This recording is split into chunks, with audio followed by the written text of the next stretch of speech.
બેંગલુરુમાં cylinder વિસ્ફોટથી 8 વર્ષના બાળકનું મોત થયું છે, ત્યારે 6 લોકો ઘાયલ થયા છે. જોકે ઘરના પહેલા માળની છત અને દિવાલો ધરાશાયી થઈ છે. આસપાસના ઘરોને પણ નુકસાન પહોંચ્યું છે.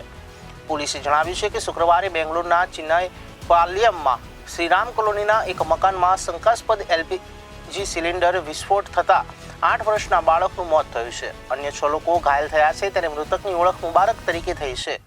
જોકે ઘાયલોમાં મુસ્તરમ્મા સરમસમ્મા અને સબીરાના બાનુ સુબ્રમણી અને શેખ નઝીદુલ્લા 8 વર્ષની ફાતિમાનો પણ સમાવેશ થાય છે.